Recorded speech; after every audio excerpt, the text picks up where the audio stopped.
आज से 10,000 साल पहले बरमूडा देश में हर एक राज्य के बीच लड़ाई होता था। कभी कोई राज्य किसी पे हमला कर देता था तो कभी कोई। हर एक राज्य का एक राजा होता था। पूरे बरमूडा देश का सबसे शक्तिशाली और सबसे ऊंचा राज्य था पीक। पीक राज्य का राजा सबसे अच्छा, दयालु और चालाक था, जिसका नाम था राइस्टार। राइस्टार ने कुछ ही दिन पहले ऑब्जर्वेटरी राज्य पर कब्जा कर लिया था। सबसे ज्यादा दबदबा पीक राज्य का था, क्योंकि उसने ऑब्जर्वेटरी के साथ साथ रिम नाम, बिमा शक्ति, ग्रेवयार्ड और पोचिनोक राज्य पे कब्जा किया था। राइस्टार अपने दिमाग का इस्तेमाल करके किसी को भी अपने कदमों में झुका देता था। लेकिन पीक राज्य के बाद सबसे शक्तिशाली राज्य था क्लॉक टावर। इस राज्य का राजा था सकूरा। इसका नाम जैसा खतरनाक था वैसा ही खतरनाक उसका काम था। उसने भी कई राज्यों पर कब्जा किया हुआ था। पीक और क्लॉक टावर राज्य के बीच सबसे ज्यादा लड़ाई होता था और इस दोनों के लड़ाई का कारण था फैक्ट्री राज्य। फैक्ट्री राज्य सबसे अमीर राज्य था, लेकिन बरमूडा देश में सिर्फ फैक्ट्री ही ऐसा राज्य था जहाँ कोई राजा नहीं और कोई जनता नहीं। बस वहाँ महंगे महंगे मशीन्स थे जिसका उपयोग बहुत होता था। फैक्ट्री पर कब्जा करने के लिए ही सब राज्य एक दूसरे से लड़ते थे, लेकिन पीक राज्य ने सबको धूल चटा दिया था। सिर्फ क्लॉक टावर राज्य पीक से नहीं डरता था। एक दिन राइस्टार ने अपने राज्य के बीच बैठक लगवाया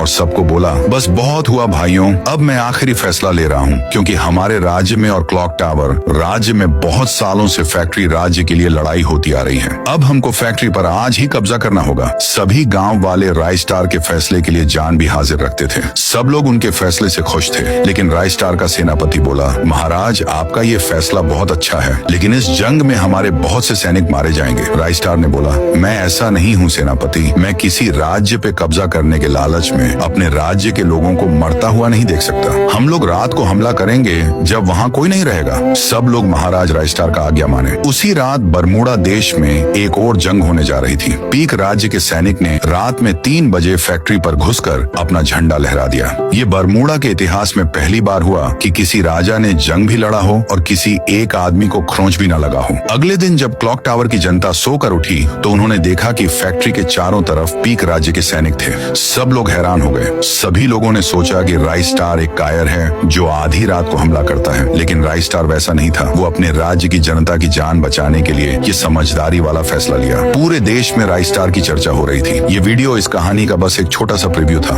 अभी पूरी कहानी बाकी है। ये कहानी इतना अच्छा होने वाला है कि आप लोग बहुत खुश हो जाओगे। इसीलिए अगर इस वीडियो पे 1000 लाइक और 500 कमेंट आ गया तो इसका पूरा मूवी मैं अपलोड कर दूंगा।